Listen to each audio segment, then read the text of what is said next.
Well, good afternoon. I guess it is now 1 minute in the afternoon, so good afternoon, everybody. My name is Karen Bray, and I actually work for Optima. I'm the Vice President of Clinical Care Services there, but I'm not here today in that role. I'm here because my clinical background is as a diabetes nurse educator, and it's a passion of mine. I've always been very interested in diabetes. From a clinical perspective, I'm very aware of the problems that it creates for people. So Kayla was kind enough to give me an opportunity to come out and talk to you guys about this. This isn't a huge group, so I would like to invite you to stop me if you have questions. I'm more than happy to do that. We're going to talk through kind of some basic information, and we're going to talk both about people who have diabetes and also about people who are at risk for diabetes, because whether you know this or not, diabetes is becoming a global epidemic. When we talk about things that are epidemics, and lots of times it's infectious diseases that scare us all, but diabetes is something that probably isn't as scary as it should be, and it has become a global epidemic. So as we continue to try to find new ways to deal with this disease process, there are a lot of things you can do to make it better on yourself. So we're going to talk about those things today. You have a diabetes test in front of you, and that test is to check and see if you are at risk for type 2 diabetes. So we're going to talk about that in just a minute. Some of you may actually have diabetes, or you may be here because you love someone who has diabetes, or you know someone who does, or you may think that because you have diabetes in your family that puts you at risk, and you would be right, it does. So we're going to talk about all kinds of different things having to do with diabetes today, and I'd ask you to open up your little handout to the first page. I apologize for these handouts. They're not super, and maybe Kayla, I'll try to get this into a slideshow in the future. But I want to talk to you a little bit about what is diabetes, because what do you think it is? What word comes to mind when you think about diabetes? Sugar, right. That's what everybody thinks about when they think about diabetes. And it is a disease of the body's inability to metabolize sugar. But lots of people think that when they get told that they have diabetes, that means they can't eat any more sugar. And that's not true. Lots of people think that eating too much sugar causes diabetes. And for many people, that may not be true either. It isn't the sugar that causes the problem. It's a little organ that you may not be too aware of called your pancreas. The job of the pancreas is to create insulin. It's a very important job. Those of you who are familiar with diabetes may have heard the term insulin dependent being thrown around. For people with type 1 diabetes, insulin dependence is the word that they use to distinguish that. But I will tell you that everybody in this room, every human being is insulin dependent. If you don't have insulin, you won't live. That's a hormone that is necessary for life. So the problem with diabetes is one of two things. Either in type 1 diabetes, which is 5% of the people, so a very small number of people have that, their pancreas doesn't make any insulin at all. So because they don't have any insulin, they have to take injectable insulin for the rest of their lives. They have no choice. That's what they have to do. They also have some behavioral things that they have to take care of, but they have to take insulin forever. For people with type 2 diabetes, it's a really different problem. In fact, the two diseases are components of diabetes, but they're very different. In type 2 diabetes, the problem is that either you aren't making enough insulin in your pancreas to deal with the mass of your body, so we'll be talking about weight in a few minutes, or you're making plenty of insulin. You're making tons of insulin, but the insulin that you're making isn't really any good. It doesn't do its job. With the weather the way it is, I've been taking antihistamines, and they always make my mouth dry, so I'm going to stop and drink every once in a while. So the deal with type 2 diabetes is that if you think of it as a kind of a lock and key system, your body, your nervous system runs on sugar. Almost everything you eat is broken down to cause sugar in your body, to create sugar. So that's why I say it doesn't matter so much whether you eat sugar or not, because everything you eat is going to eventually break down into sugar to be used by your nervous system. But in order for it to be used by your nervous system, it has to have a way to get into the cell. And the way to get into the cell is insulin. Insulin acts like a key that opens the lock for your cell. If you don't have enough insulin, the sugar can't get into your cell, can't run your nervous system, can't run your cardiac system, can't run any of your other bodily systems. So the problem is that insulin is necessary to allow your body to metabolize sugar, and that's what your brain runs on and most of your other organs as well. Questions about all that? About what causes it and why it's there? Okay, so if you have diabetes, then we have to do one of two things. We either have to replace your insulin, which again is typically type 1. Sometimes people with type 2 eventually have to take insulin. We'll talk about that a little more in a minute. But typically with type 2 diabetes, the very first thing that your doctor is going to tell you to do is to eat right and exercise, right? Anybody heard that before? Okay, so what does that mean, eat right and exercise? Anybody have any idea? What do we mean when we say eat right and exercise? Yeah. Help you keep your weight down. Keep your weight down. Yeah, that's true. Eating right is part of keeping your weight down. What else? What do you think eat right means? Make healthier food choices. Yep. Lots of people would think that eating right means avoiding sugar. That's sort of true with diabetes, but not completely. The other mistake that lots of people make when they think about eating right is that they skip meals. Maybe I won't eat breakfast. Maybe I won't eat lunch. Maybe I'll try to skip dinner a couple days a week. That's the wrong thing to do with diabetes. It really is a question of diabetes loves you to be regular. It wants you to do the same thing at the same time every day. Now that would be boring, right? Best way to control diabetes would be to eat the same thing for breakfast in the same portion size, same thing for lunch, same thing for dinner, right portion sizes, and that would control the disease. But that's really boring and nobody wants to live like that. So we're going to talk a lot about what we mean by eat right. Now exercise, what does that mean? Get up and move, yeah. How much exercise do you really need to have it count as exercise? At least 30 minutes a day, that's right. That's exactly the right answer. But the other piece of that is that you could break that down into 3 groups of 10 minutes, okay? So it used to be that when we would say eat right and exercise, people would kind of shut down when you talk about diabetes. You go see your doctor, the doctor says you have diabetes. If you know anything about it, that scares you to death in the first place. The second thing is that they tell you to eat right and exercise, and you're not quite sure what that means. So eating correctly and exercising correctly are hallmarks of good diabetes management, but it doesn't mean that you can't have the food that you like. It doesn't mean you can never have another Snickers bar. It means you have to be careful about the giant Snickers bar, okay? You can have the, better to go with the little bite-sized Snickers bars. It means that if you're going to eat foods that you know to be heavy in sugar, you want to eat small portions of them. You want to eat them slowly, and you maybe don't want to add on to that kind of thing more than once a day or even a couple times a week. But I always worry about people who hear they have diabetes and start to go on ridiculous diets that I'm not going to eat any sugar, I'm not going to eat this type of food, I'm only going to eat the stuff that I don't like. I don't like vegetables at all, but now I have to eat nothing but vegetables. Because you know what happens when you do that? Not only do you send your body into shock, but you send your brain into shock. You can't stick to it. Yeah. So you find yourself, 5 days into that kind of a diet, lock yourself in the bathroom with a Sara Lee cheesecake, and it's all over. So what we want to try to make sure that people do is have a healthy response to the idea of having diabetes. Make the choices that you need to make without making you feel like there's nothing worth living for anymore, because that isn't the way that it should work with diabetes. We talked about type 1 versus type 2.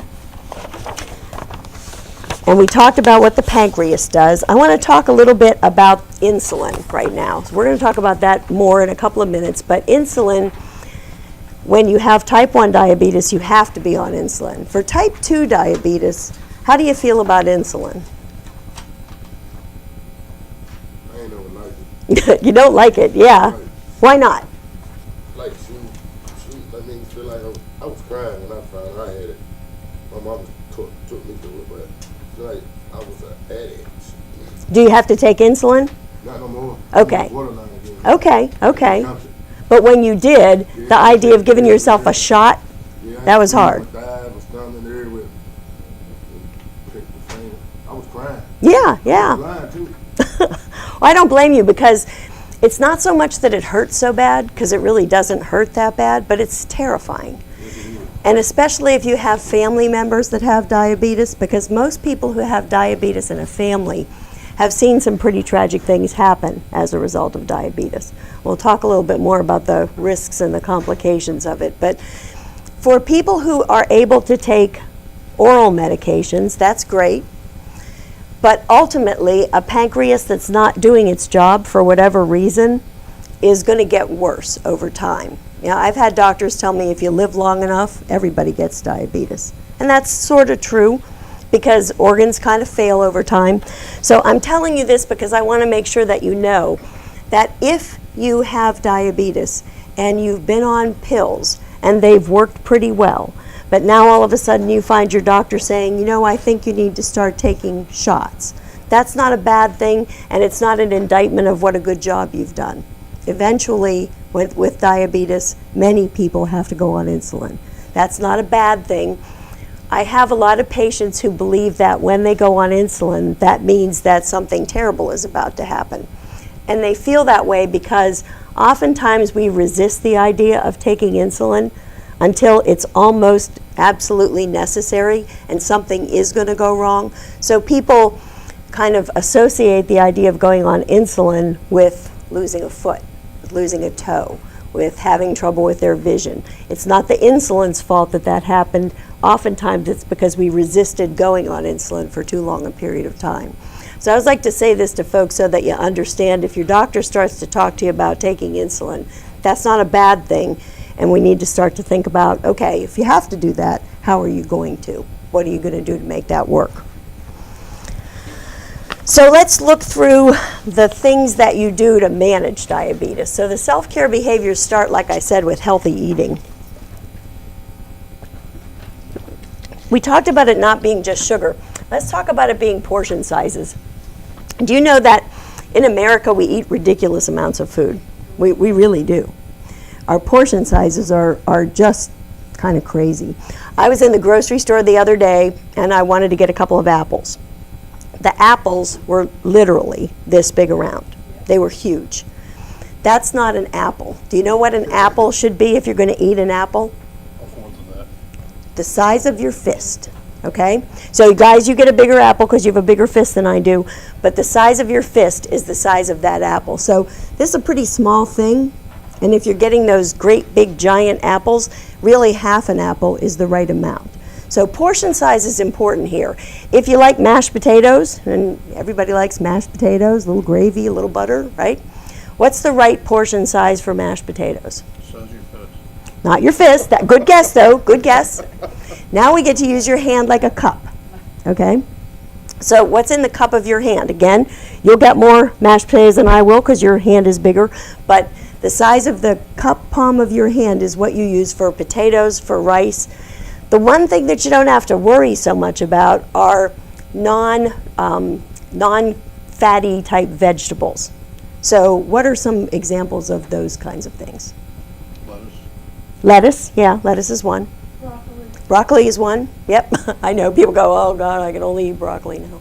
But yeah, cauliflower, What isn't one? What's a heavier kind of vegetable? Something you have to be a little more careful about. Lima beans, corn, yeah. Those ones you should try to stick to that palm of your hand, cup palm of your hand.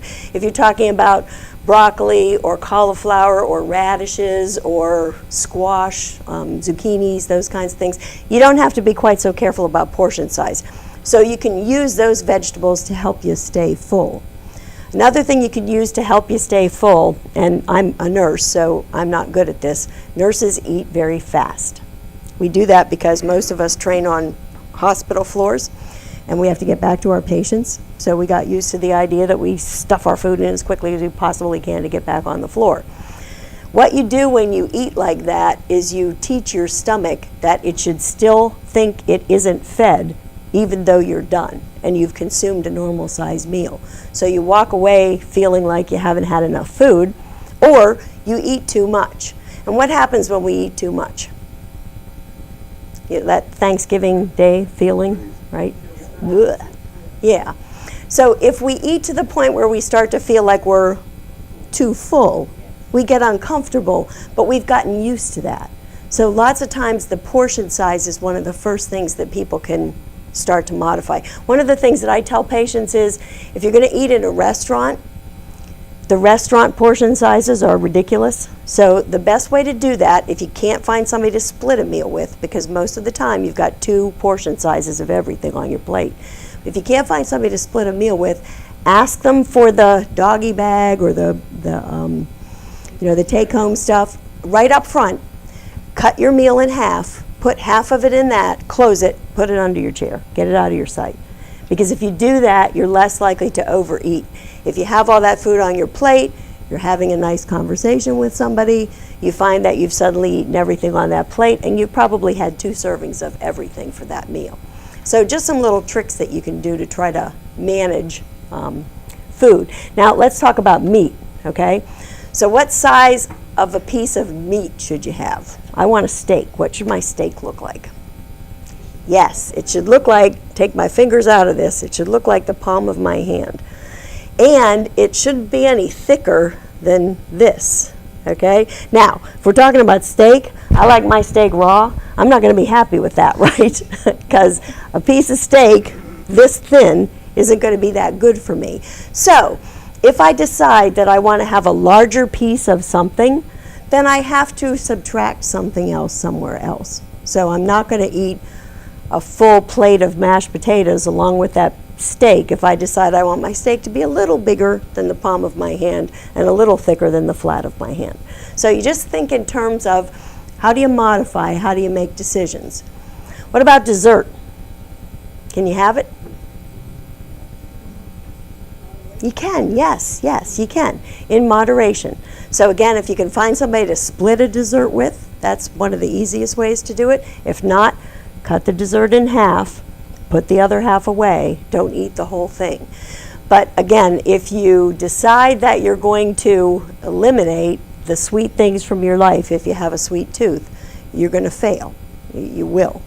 So let's kind of build into our nutrition plan something that won't force us to fail.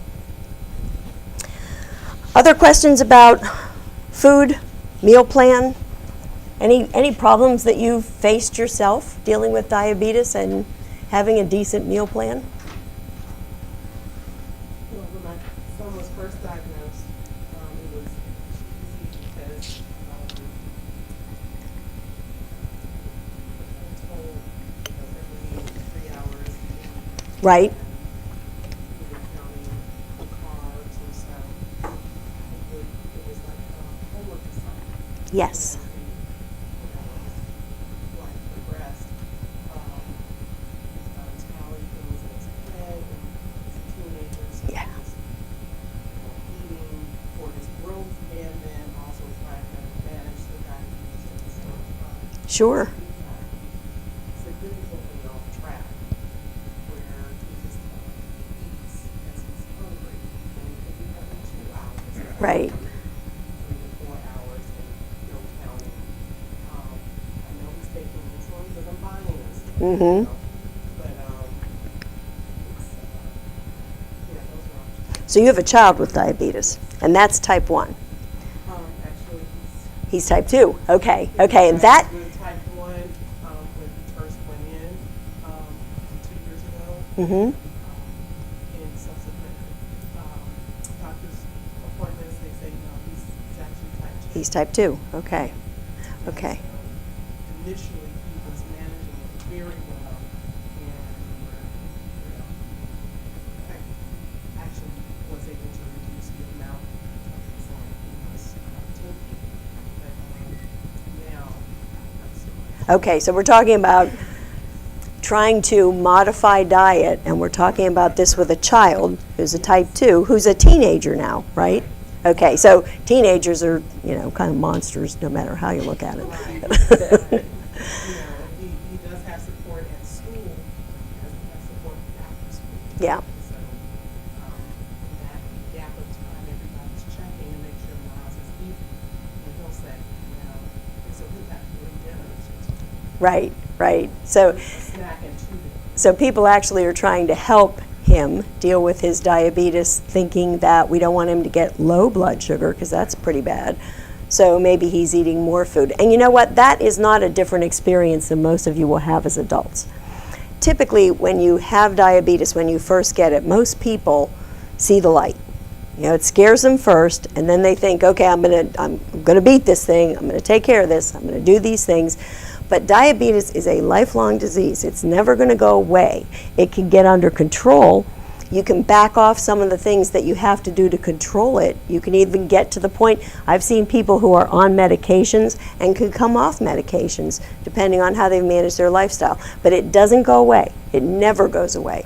So since it's a lifelong disease, it's something that gets kind of boring after a while. You don't want to have to eat that way all the time. You don't want to have to think that way all the time. So it makes it very difficult. And the teenage experience is not much difficult than the adult experience, except that they have the problem of peer pressure, which most of us as adults are a little more immune to than kids are.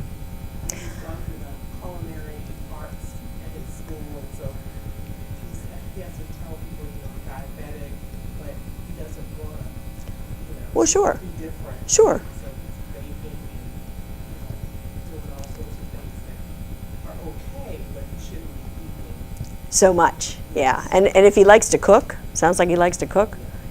Lots of people like to cook, right? I like to cook. When I cook, I like to taste. That's how I know whether it's okay. But if I have diabetes and I'm tasting a lot, I may have already consumed my serving of that food before it even hits the table. So you have to think about it that way. The other problem lots of people have, and this is more a problem that the men can have, is that if their wives don't have diabetes and aren't really on board with how to change their cooking style, they may actually be contributing to the problem. The other problem can work in the reverse. So if the woman has diabetes and starts cooking for herself in a certain way, and that doesn't jive with what the guy wants to have for dinner, there may be pressure on to cook two different kinds of meals. In families with children with diabetes, you end up with people trying to cook 3 kinds of meals. So it's better to recognize that a good diet for diabetes is actually a good diet for everybody, and get the whole family to be involved. What about alcohol? What does that do?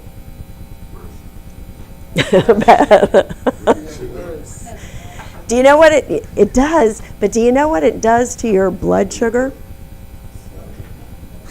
It drops it, okay? So for people who are drinking, lots of times the mistake that people make is they're going to a party, they're going to have a glass of wine. Nothing really wrong with that, but they decide there's calories in this wine, so I'm not going to have that. I'm going to have this glass of wine, but I'm not going to eat anything either. That's a bad decision, because alcohol drops your blood glucose. Even though it has sugar in it, it has a different effect on the liver. So what it does is it causes your blood sugar to go lower, and especially if you're on insulin, you can find yourself getting really low blood sugar if you're drinking alcohol. What I tell people is, if you're going to have a glass of wine, you also need a handful of pretzels, or nuts, or cheese, or whatever else is offered, so that you have something for your body to work on, because alcohol drops your blood sugar, and that's counterintuitive, so people don't always think about it that way. Any questions about food before I move on? Do you have any recipes? Do I have any recipes? You know what? There's lots of recipes. And these days, if you're comfortable using the internet, Googling diabetes recipes is probably one of the best ways to do that. It's not going to cost you anything. There are plenty of books out there. The American Diabetes Association actually has a publication that they will send you every month that has lots of great recipes in it. But I would use Google. That's a great way to get good recipes. And also, you can go in and look for recipes for foods that you like that can be modified for people with diabetes. So, you know, most of us have a favorite recipe or two, something that we really like, we really enjoy. And yet we know that the way that we cook it probably isn't consistent with what we should be doing for diabetes. If you even plug that search term, so collard greens with pork, if you put that in, it'll tell you how to cook collard greens with pork in a way that makes them a little less dangerous for you, okay? Okay, so let's talk about being active. Oh yeah, go ahead.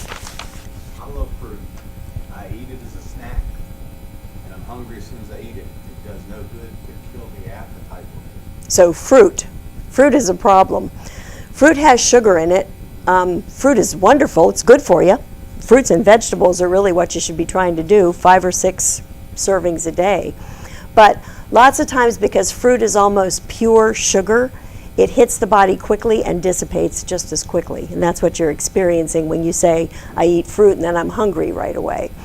Again, one of the things that I usually recommend to folks who say that fruit, they eat it and then it doesn't really sate the appetite, have a little piece of cheese with it. Okay? Eat something with a little bit of fat in it with the fruit, because that'll slow down the body's ability to digest that and make it burn a little bit longer. So try something like that. The funny thing about diabetes is it eventually teaches you that eating is chemistry.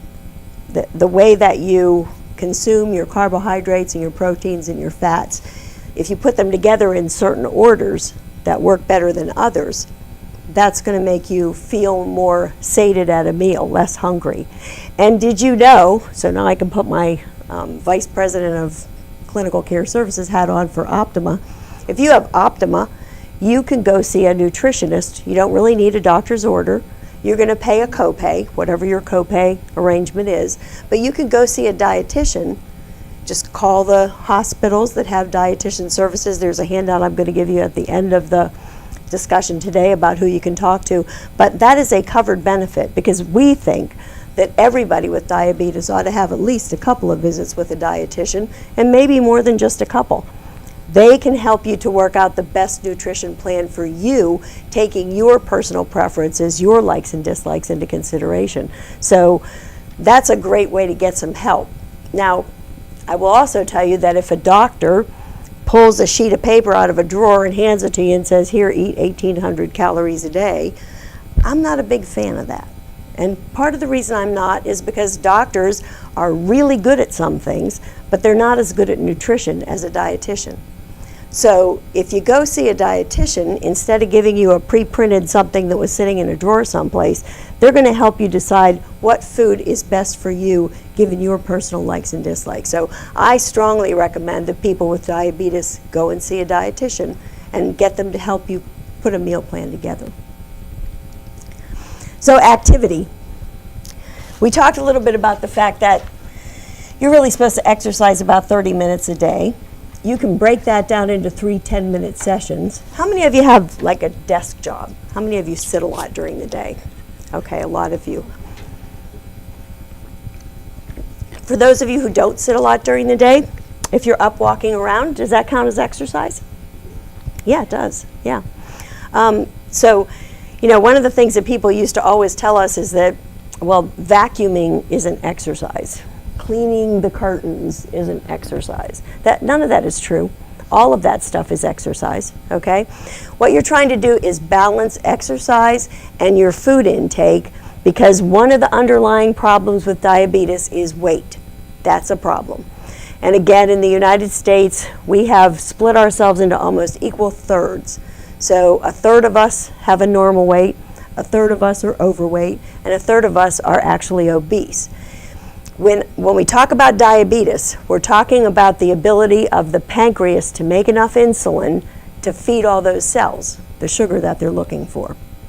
If you have excess weight and a pancreas that isn't completely doing its job, that's going to exacerbate that problem. That's going to make it worse. So one of the things that's important to remember about diabetes is that if you can lose about 7% of your body weight, you can control your diabetes, even if you still haven't gotten yourself back to a normal weight, okay? And that's science. Science has demonstrated this. So for me, that's 10 pounds. If I lost 10 pounds, I weigh about 140. We'll talk about the diabetes test in a second. But if I lost 10 pounds, that would be about 7% of my body weight. And if I was worried about getting diabetes, that would reduce the risk that I had. If I had diabetes, that would actually take 10 pounds away from me that my pancreas had to try to work to feed those cells. So that's not a lot of weight loss. It used to be that when people heard they had diabetes, they would think that, you know, I need to look like a runway model. I need to be slender. You don't have to. Try to lose 7% of your body weight, and that's not a lot of weight. Most of us can handle that. So the way that you do that is by managing what you put in and by managing how much expenditure of energy you have, and that's what exercise is. So, you know, for those of you who have desk jobs, and I have a desk job, so one of the things that I try to do at least every hour is to get up and wander around. Now, in my position, I can pretend that I'm overseeing my staff, right? So that works well. I just wander around and people see that the boss is on the floor, and but I'm actually exercising. If you are a desk job person, get up and walk. Walk to the bathroom, walk to the cafeteria, walk around, you know, wherever you are. Get a little bit of speed going. It's not a bad idea to walk kind of quickly. Don't knock people over, but start moving a little bit more. Some of the things that can actually help from an activity perspective is, have you thought at all about using standing desks? Yeah? Good, a standing desk. All right, so that's a good idea. You know, people will tell you that sitting is the new smoking. It's almost become a risk factor all by itself because we all sit too much. That's not only a risk for your diabetes, it's also a risk for your muscles, and there's a lot of problems with sitting too much. So getting up and moving is really worth doing. And anything that you can do during the day to kind of encourage yourself to stand up and walk around is a good idea. One of the things that people will try to do is resistance training. And, you know, I think sometimes folks think that exercise means I have to join a gym. It means that I have to have an exercise plan. I have to do certain things in certain orders. It's great if you can do that. If you want to join the Y and you want to take classes and that kind of stuff is good for you and you enjoy it, then go ahead and do that. But you don't have to do any of that. Simple walking is a good exercise. Resistance is to take resistance bands, which you can actually make yourself. You know, you get the balloon material and tie it together. Be careful you tie it well or you'll snap yourself in the face and have a different problem. But, you know, you can use that kind of thing to use resistance against your muscles. And it's always a good idea as we get older. It's a good idea to make sure that you're using muscle resistance. Yeah, there you go. That's all. You know what I always tell people? Get a can of soup, which weighs about 1 pound, and pump soup. Okay? You can even sit at your desk and pump soup. So it's movement, and movement is what you need to try to do. So blood glucose monitoring. If you have diabetes, has your doctor told you that you should be testing your sugar? Yeah? How often are you testing your sugar? How often were you told you should? Twice a week. Twice a week? Twice a day. Twice a day? Anybody else? Twice a week. Another one for twice a week. How many of you have been told that you should be testing but you're not quite sure how often? How many of you have been told you should test every day? Okay. And what time of day have you been told you should test? Early in the morning. Okay. So blood glucose testing is another tricky problem. The American Diabetes Association actually doesn't recommend blood glucose testing for people with type 2 diabetes. That's not in their standards. The reason that they don't is because they've learned over the years that people don't use the information for anything. Testing your blood sugar and not using the information for anything is just a mean thing to do to your finger. If you're going to use the information for something, then you're going to make a difference. So what I always recommend with testing is I recommend that you test 3 times a week, twice a day in that week. And there's a schedule. So the schedule that I like to use is on the first day you're going to test, let's say it's Sunday, test in the morning when you first get up before you eat anything, and then test an hour or 2 hours, hour and a half, 2 hours after you ate your breakfast. Okay, so I'm just doing it there. The first morning blood sugar should tell you whether or not your medication is working. So if your blood sugar is reasonable at that point, and reasonable typically for most people is somewhere under 120, should be lower than that if you can get it that way.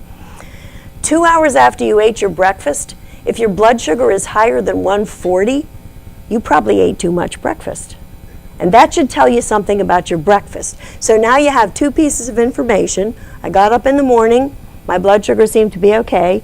I ate my breakfast, that was too much. Now I need to modify my breakfast. Now that's a reasonable thing to do to your fingers because you're using the information. So that's Sunday. Let's wait till Tuesday. And on Tuesday, I'm going to check that morning blood sugar again because I'm testing again to make sure that my blood sugar didn't shoot up or drop down during the night, making sure that my medicine is working, because most people who have diabetes early are on something called metformin or glucophage, which actually works on your morning blood sugar. So then I'm going to test 2 hours after lunch. I'm going to check my lunch now. I want to see if my lunch was reasonable. And if, again, I'm above 140 or so on my lunch 2 hours after I ate it, I ate too much for lunch. That's Tuesday. So let's look at Thursday. That could be Thursday, Friday, maybe Saturday I do something different. So Saturday I'm going to check my blood glucose in the morning, and I'm going to check 2 hours after dinner. Okay? Now I'm checking my dinner to see if that's a problem. The only time I would vary from that schedule is if you're finding that you're waking up in the middle of the night or you're feeling what people call peckish in the middle of the night. You wake up in the middle of the night and you're hungry. Then I would test my blood sugar before I go to bed to see whether or not I have enough blood sugar going into a sleep state so that I feel okay. So all of those are kind of crafted based on your personal blood glucose levels. So again, talking to your doctor, talking to a dietitian, talking to a diabetes educator, there aren't too many things that I can tell you that I can say everybody in this room should do exactly the same thing, because everybody in this room is different. And so it's really better if you come up with a schedule for yourself. But if you're going to test your blood glucose, I like the 3 days a week, 2 times a day thing, because I'm actually using the information now to tell me what's going on with my meals. So that's helpful. If you have a child with diabetes, that's even more helpful because it gives you information about those meals, which again, if you're talking about a teenager and they're apt to throw 2 or 3 meals in, that can help to give them the science to understand why that's a problem.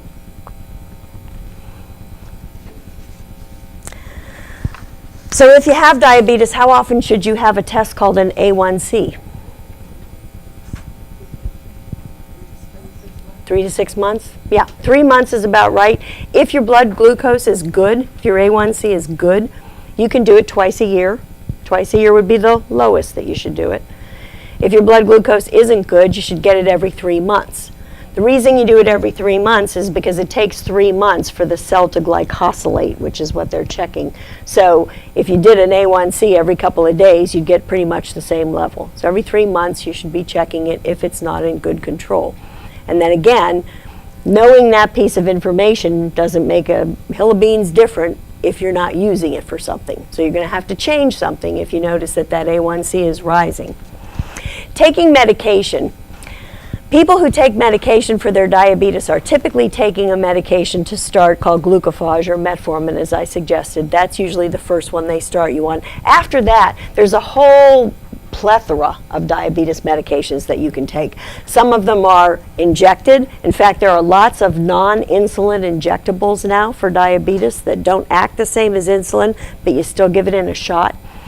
Doctors have different ways of making those decisions, and it's something that you should discuss with your physician. But if you're on medication, take the medication. If the medication is causing a problem, go talk to your doctor. Don't stop taking it. The diabetes isn't going to go away. So you want to make sure that you keep that under good control. Problem solving with diabetes, what I want to do is skip over that because I want to go to reducing risks. This is important, and I want to make sure everybody gets this one. So did you know that if you have diabetes, you are 4 times more likely to have a heart attack or a stroke? 4 times. The number 1 cause of blindness in adults in the United States is diabetes. The number 1 cause of limb loss in the United States is diabetes. The number 1 cause of kidney failure in the United States is diabetes. So this is not a disease to be trifled with. And you know, as somebody who's very passionate about diabetes, I see all of the stuff that goes on when we talk about cancer and we talk about heart disease, and it always feels to me like diabetes is getting a back seat, and it shouldn't, because it's under many of those conditions. In fact, in any hospital, pick the hospital in this community right now, 40% of the people who are in that hospital probably have diabetes underlying whatever other condition they have. It is a huge problem. And You know, I've had people tell me that if I have to eat that way, I'd rather die. And I say, you know what? That's not your choice, because that's not what's going to happen to you. It doesn't kill you. It makes you miserable for 40 years. So you want to make sure that you treat it with the respect that it deserves and trying to take care of it well. The other thing that it's important to remember is diabetes makes you more likely to have a risk of infection. So diabetes causes dental problems. Diabetes causes sexual health problems, and I always like to bring this up because I think everybody sort of shies away from that, but it's true. It's a real problem. Yeah, it is. So we want to make sure that we think about all of the mean things that diabetes can do to you when we start thinking about whether we want to make those decisions about our food and our exercise to control it. Because if you think of it in terms of what you want your happy lifestyle to be, you don't want diabetes to mess with any of the things that it likes to mess with. Healthy coping. So one of the problems with diabetes is that it is a lifelong chronic disease. It never goes away. And the problem with chronic diseases is they tend to cause depression. It gets tiring to have to deal with the chronic illness all the time. It gets tiring to have to eat differently than all the people that you're hanging out with. It gets tiring to have to be thinking about your food and your exercise and your medication and how often should I stick my finger. And those kinds of things can lead you to become depressed. So if you're feeling like, you know, I'm just not as happy as I used to be, I just don't feel as joyful as I used to feel, that is possibly depression, and you want to get that treated. Lots of people with diabetes find that they develop something called neuropathy in their legs. So I got pins and needles in my feet all the time. I step down on my foot and it feels like it's asleep. That's neuropathy. And that can cause depression. And interestingly, the medication that you take to deal with the neuropathy is also the medication that you take to deal with depression. So you get two problems solved for the price of one. So again, take it seriously if you're feeling that your diabetes is kind of taking over your life, or you're tired of it, or you just feel overwhelmed by it, because diabetes itself can make you more susceptible to depression. On the back page of the handout that I gave you, I put some locations on here for diabetes education. And putting my Optima hat back on, of all of the people who have diabetes that I know of in the Optima rolls, about 8% of our patients have diabetes. Only about 7% of the people who should go to diabetes classes go to diabetes classes. People don't do that. Now, why don't they? Well, because you actually have to go someplace and you have to sit there, and we're all tired, we all work hard. You know, you don't want to end your work day by going and sitting in a class for 3 hours, and I get that. And we talk a lot about how else might we deliver those kinds of classes. But I do want you to know that diabetes education is a covered benefit under Optima at 100%. It won't cost you anything to go to those classes. So if you're interested in getting more information or getting hooked up with somebody who can sit down with you individually and help you kind of think through some of these things for yourself, a diabetes educator can be accessed at any of those classes. All of the Centera hospitals have them.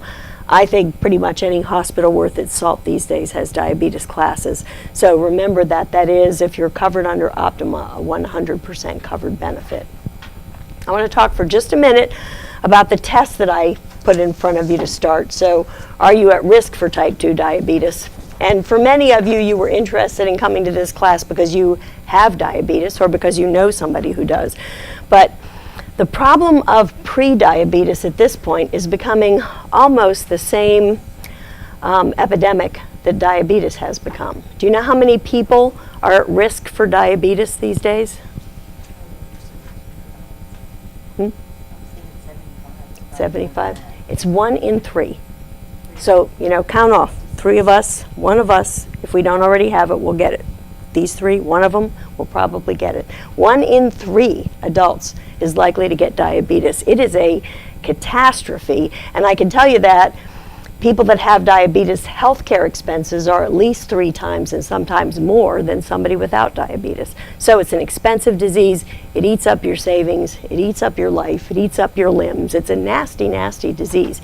So This test, the test for type 2 diabetes, the first thing it asks you is how old are you? The reason that it asks that is because, as I said before, as you get older, you become more and more susceptible to diabetes. I'm 66 years old, so I get 3 points for this one, okay? And I always like to go through this with myself as an example because I think people think, well, you're probably not one of the 3. So I get 3 points. I'm a woman, so I don't get any points for that.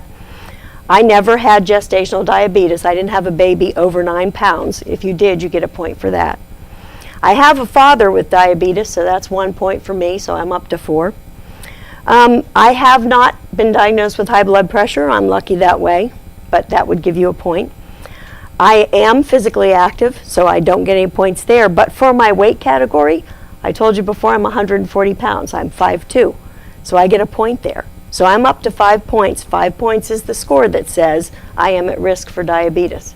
So you can't really tell by looking at people, but for most of us, we could easily be one of the 3. I like to give this test to people because I like you to take it home to the people you love. And if you're in a family and you either have diabetes or someone else in the family has diabetes and you want everybody to think in terms of what are the right things to do, it's sure better to prevent it than it is to treat it. And how do you prevent it? You use the same skills that we've just been talking about. There was a huge landmark study a few years ago that told us that if you are one of those people at risk for diabetes and you lose 7% of your body weight, you are far less likely to develop the disease, 7%. So for me, that's 10 pounds. So if you think about that, that's mostly a doable number for all of us. It's not that difficult to lose that 7%. And the science tells us that that is a valuable thing to do to keep diabetes from happening to you if it hasn't already. I'm going to stop there and see if you have any other questions or anything that I can help with.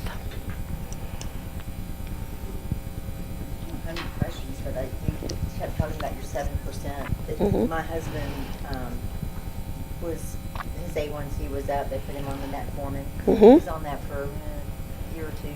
He's 219 pounds, 6'1". So he's not like excessively large. Anyway, he had his little heart. Yeah. Excuse me, it was a heart event. It was leading up to a heart attack. You know.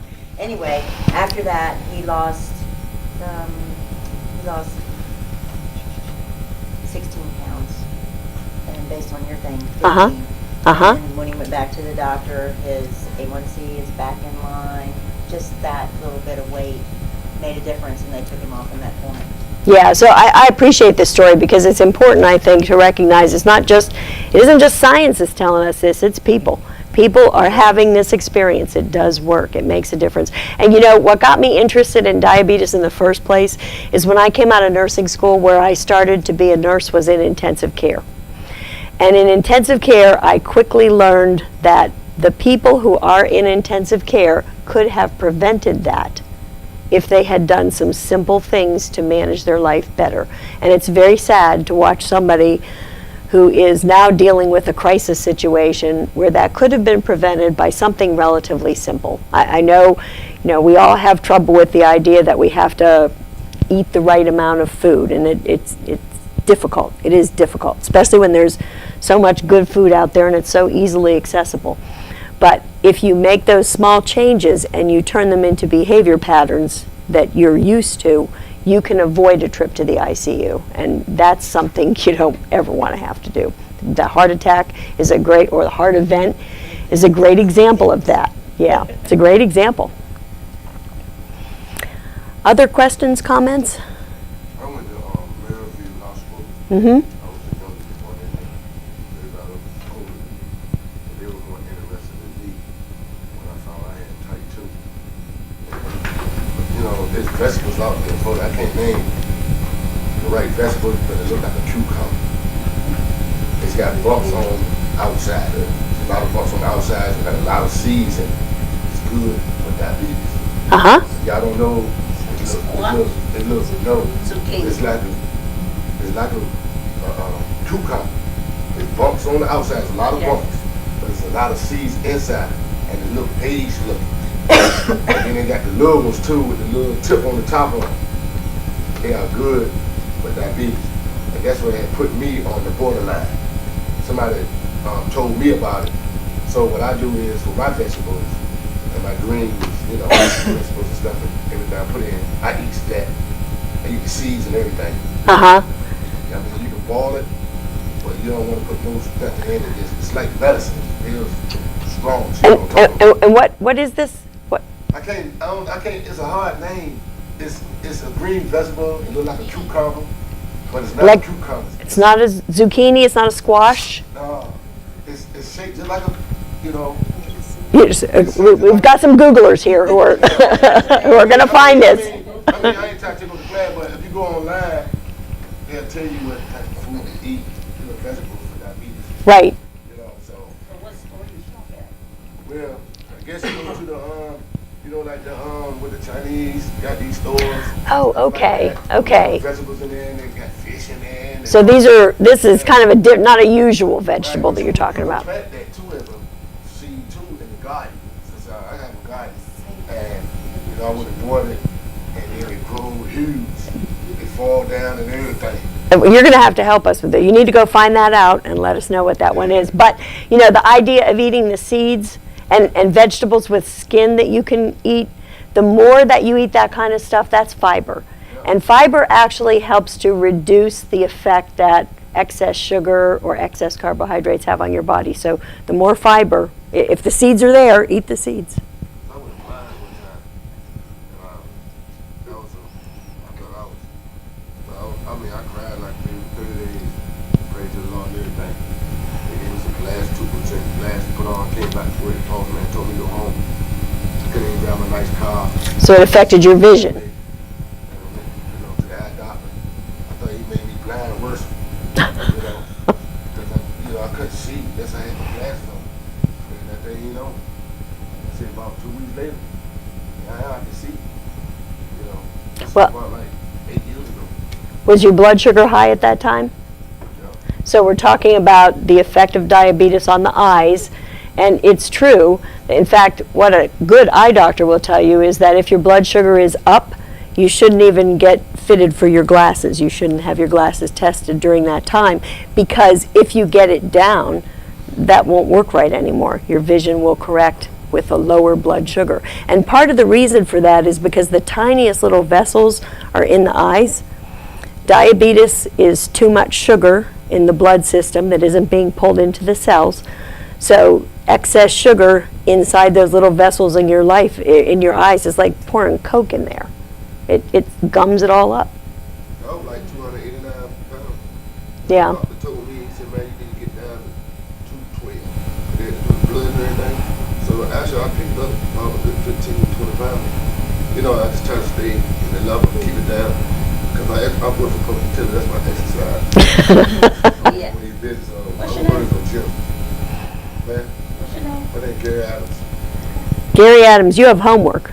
You need to let us know what that vegetable I'm is. telling you, it's real. It's a vegetable. It looks like a cucumber. It got bumps on it. You know, like the little bumps you see on the cucumber, and then inside you got split open. You'll see the seeds in it, and it's tan looking. It's very healthy. They're real small. They got the Oh, small no. ones too. I don't think so. Because he's saying lots of seeds. Kayla, you have homework with him too. Yeah. That describes it. They pass it to him. My phone is Okay. old as the food book, so you might be able to see the picture. It's like 6 years old. It describes it that's like it. a. What is it? Pick them up. That's it right there. Pick 'em up. A bitter That's the That's only it. thing I see on here that I don't Hey, know. that's it right there. She got it. What's the What name? What is that? It's a bitter melon. Bitter melon. Yeah. Okay. I'm telling y'all something, man. It's in the garden. I'm healthy. It's going on my paper. Okay, so we have a testimonial here. I use it every day. Every day. I It's mean, a- it helps your vision. You just gotta be careful how you eat sweets. Bitter melon. It's real good. So like she said, diabetes no will go away, but it will put you on the borderline. But you can control it, yes, Yeah. yes. You eat it with your meals and everything. I mean, potatoes, whatever. but don't- J-I-C-A-M. Yep. Yes, yes. Yeah, thanks for mentioning that. So let me talk a little bit about Armada Also one Armada. Nice. Okay. Okay, so the Armada program, you guys started this in January, on January 1st, I think. Okay, so the Armada program is a program to prevent diabetes. Its job is pre-diabetes. It's behind this whole 1 in 3 thing. So if you are in the Armada program, you will be invited to be part of the program. They make the decision based on data that we share with them from Optima. So they're looking at whether or not you've been diagnosed with high blood pressure, whether or not you have cholesterolemia. We do screenings here, right? And so we have some weight information. And Armada makes decisions about whether or not, if you have diabetes, you won't be invited to join the program because they can't prevent it, because it never goes away. But I checked this morning with Tarina Thomas, who's the director of our health and wellness program. She said you've got about 25 people right now who are actively participating in the program. What's cool about Armada is they send you a scale. It's a digital scale, yay. Huh? And now you may not say yay when you find out what that scale does, because what that scale does is you put it in your house and it tells Armada what you weigh. And as long as every day you step on it, it tells Armada what you weigh. Yep. And Armada's job is to try to help you lose that 7% of your body weight. That's what they're focusing on. So the scale gives that information to them. And then you're in an online class. So it's almost like social media. So you're in an online class. They put you in a group with people that you can discuss using your phone, using your iPad, using your computer. So it's kind of taking advantage of the whole social media stuff. But they have a coach who works with you as well, and they will help you to gain that 7% body loss that you need to do if you don't already have diabetes. So that's the program for preventing diabetes. Centera has programs for dealing with diabetes that I would encourage you to be part of.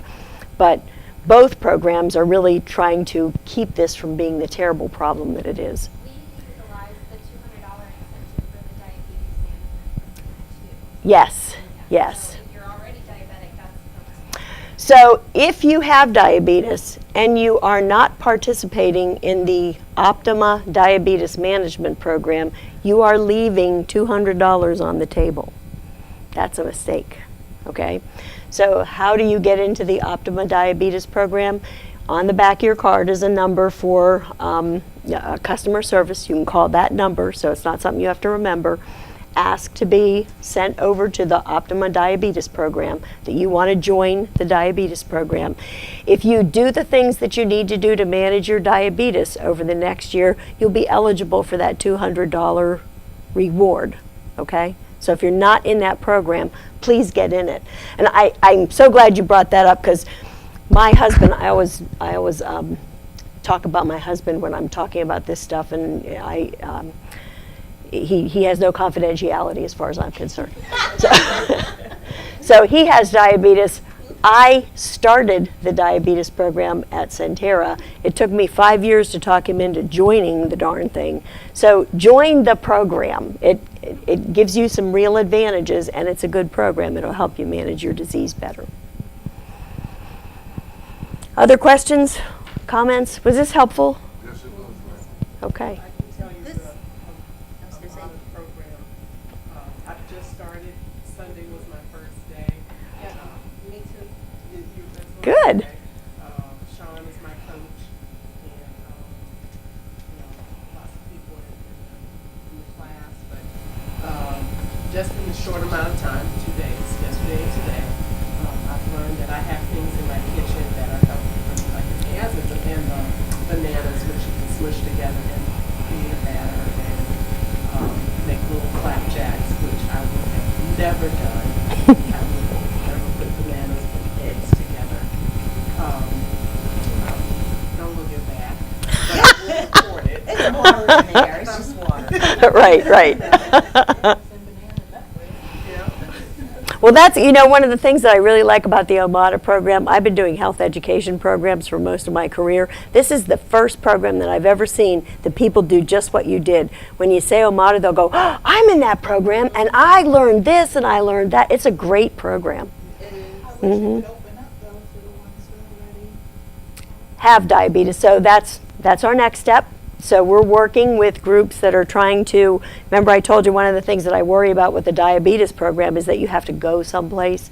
And I know people don't do that. I wouldn't do that. I understand why people don't. Now we're working on how can we create a diabetes program that is social media driven that can help do the same sort of thing as Armada. So we're identifying some vendors and trying to work through that. So we'll get there. One other thing, I have a individual at my work site that didn't like the fact that there was a coach involved because she had a bad experience with a coach in the past. And it was just that accountability piece where they were asking for more information or just asking them to respond. If there was a program that allowed you to opt in or opt out of having a coach, so they can get all the other benefits and not have to speak to someone about, what's going on. That's a good point. That's a good point. I appreciate that, and I'll take that back. So the ability to either have a coach or not have a coach if you feel like that's too much of a personal, I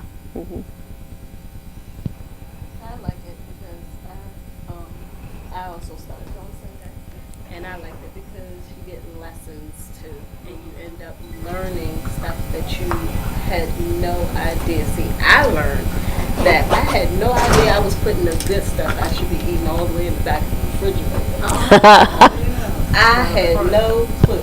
Everything else, everything was like, put it in the crisper, out of sight, out of. That's a great tip. I didn't know that I was. If it's there, you're going to eat it if you see it, right? It's like you eat what you see in front of you. You don't go searching in the back of the refrigerator, so you're eating the bad stuff. All the stuff that's good is in the back. You just push those apples in the back out the way. But I learned, I had to do some rearranging of my stuff. But Well, that's good. That's good. It sounds like the program is really useful. I had to rearrange my refrigerator after that lesson. So All right. Well, good. I'm glad to hear that. Yeah. All right, folks. Well, thanks for your attention. I appreciate it.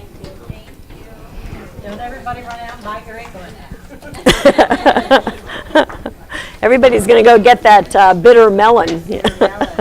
Yeah.